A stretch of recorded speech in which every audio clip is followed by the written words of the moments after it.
YouTube, what up? How we doing? It's Matty B. Welcome back to the channel. As always, I really appreciate y'all tuning in. I'm amped up, and I feel like you guys probably are too. Anaheim won tomorrow night, first round of 2025 Supercross. Can't wait for it to get started. And today we had the press conference. I actually started getting into it myself, started watching, and it's almost an hour long. And kind of started to think, maybe the average enthusiast or average fan doesn't have the time to watch this or isn't interested in a whole hour. And I don't know anybody else that does this, so maybe this video will flop, maybe it won't, but I figured I'd just kind of give you guys some cliff notes from what went down today at the press conference. Obviously, everybody's giving you, oh, I feel the best I've ever been, the bike's great, this and that, but there were still some good little nuggets of information that were given out today. So we started with the 250 class. First off, Levi Kitchen has taken a page out of my contract. He is under the weather, and he was not present at the press conference, so that's kind of a bummer, because I feel like could have been some good banter with Deegan, who I will get into now, who is already ruffling some feathers before the gates even drop in Angel Stadium. Starting off,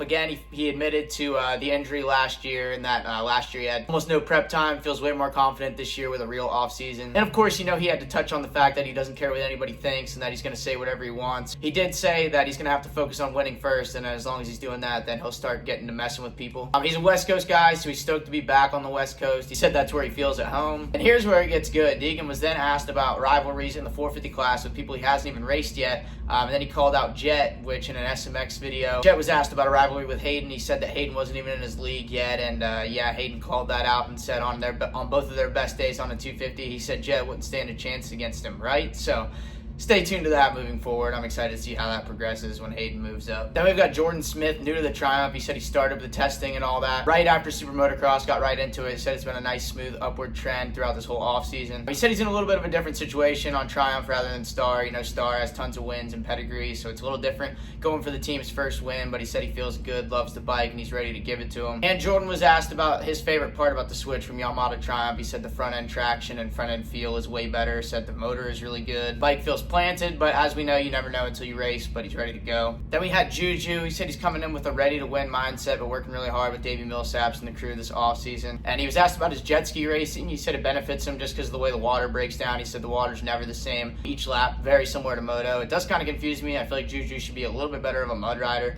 if that were the case, but I'm sure it does translate. The dude's raw on the bike. Then we had Styles Robertson, last second addition to the West Coast. He said he got a call on Tuesday about Jalik being hurt. Said, sorry, brother, we're going to have to expedite your process. You're racing at A1 this weekend, so he's been off for a long time. I think he's just ready to get back into it, see where he's at, and just excited to be back behind the gate. Then we had Joe Shimoda. We started off with somebody from NBC Sports asking Joe about his awesome progression last year, which I don't really remember that happening. I feel like we all expected a lot more out of Joe last year. But Joe says the communication with the team has improved a lot since last year, and that's kind of funny too, because Honda's Japanese, so you would think there would have been some synergy there, but everything's cool now. He's in a better place with the bike, and he's reinvested in himself. He's moved to the sandbox in Florida. Almost forgot to mention Johnny Hopper. He asked Deegan about if he bought any Bitcoin or not. Said no, regrets it. Garrett Marchbanks, really excited to be back with Pro Circuit. I said his time with PC is going much better than the first time around, and this is the first time in a while. He said he's actually had a lot of fun in boot camp. He's been riding with Anderson, getting his teeth kicked in. His quote, not mine. He's done tons of testing, loves the bike, and man-child's ready to eat. And last but not least, Ryder D. Francesco. Ryder D. He says he feels like he has a brand new bike this year, and he'll race it when it's time. It's time tomorrow. He's been at the Bulk National. He's gained like 15 pounds since SMX last year, focusing on building strength, and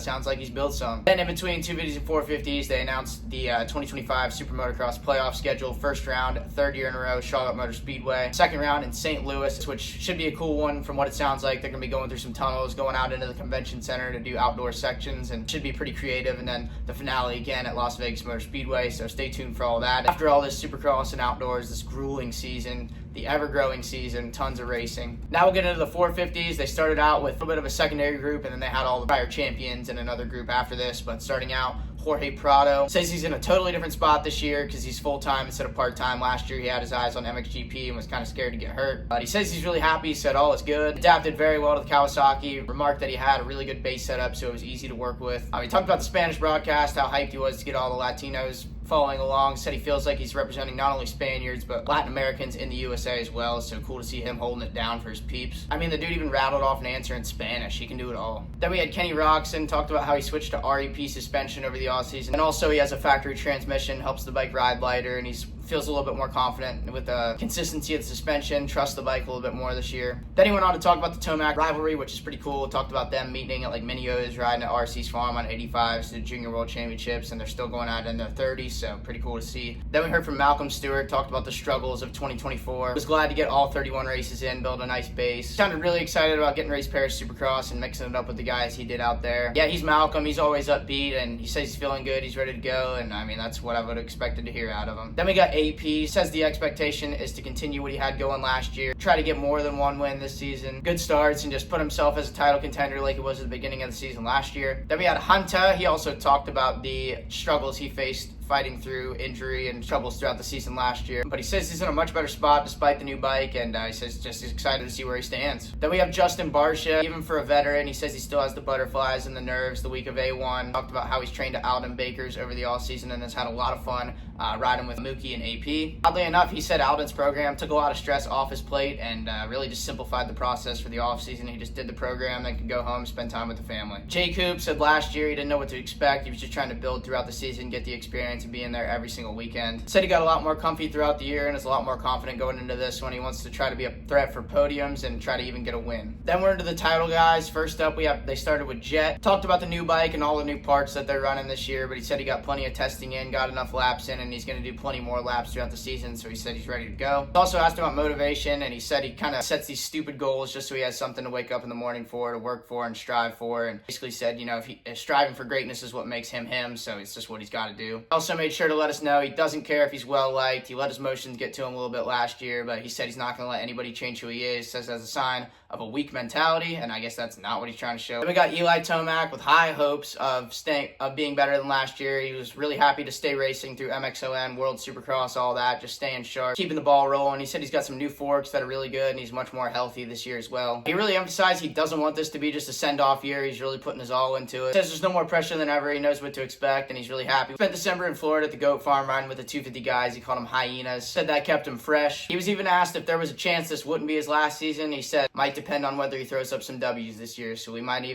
not even be done seeing Eli Tarmac after all. Then we've got Chase Sexton. Says he's in a much better spot than last year. He actually revealed that he wasn't even hitting the loops the week before A1 last year because he was so uncomfortable with the bike. But this year he said he's got a month and a half worth of motos in and plenty of testing, but at the end of the day he said he's going to let the riding do the talking. Classic Chase. He was even asked about the KTM financial troubles and whether that was going to put any more pressure on him. He deflected perfectly, said that's a question for John Hines. I believe he's like VP of KTM or something, and said he's here this weekend. Talk to him, not me. And also, I'm sure we're all excited to hear, he said he worked a lot on starts throughout the offseason so he doesn't put himself in situations like he was at Vegas SMX where he found himself right underneath Barsha's skid plate. Cooper Webb was actually pretty quiet at this press conference, wasn't asked much. He had a great boot camp, great offseason worth of racing, and hasn't really changed the bike at all, and just is excited to see where he's at. Feels like he's in a much better spot than he was going into last year, and he's healthy, still believes he can win, and we all know that's a dangerous combo for anyone else on the gate. Then finally, Jason Anderson talked about how he prioritizes racing, but he also has a lot of fun with the side projects with his friends, like the custom gear that they're debuting this weekend, collab with Dirt Studios and Alpine Stars. Says he's just trying to continue enjoying racing and having fun, but he says he's taken all the steps to get back to being in the title picture, and the goal is to just get back in the winner's circle this season. Also talked about how much he loves the enthusiasm of riding with the young 250 riders, and even Jorge Prado, his new teammate, just because he's new and everything's new and fresh to him. So he said team vibes are very high at Team Green. And yeah, with all that being said, that's all I got for you guys. I'm snowed in right now. Not a whole lot to really do. I don't even know if I'm going to have Wi-Fi to upload this video. But if you didn't catch the real press conference, I hope you enjoyed this. Pretty sure it's on like Supercross, YouTube. I don't know. Yeah, hope you guys enjoyed. Excited for the racing tomorrow night. Let the gate drop. Let's go.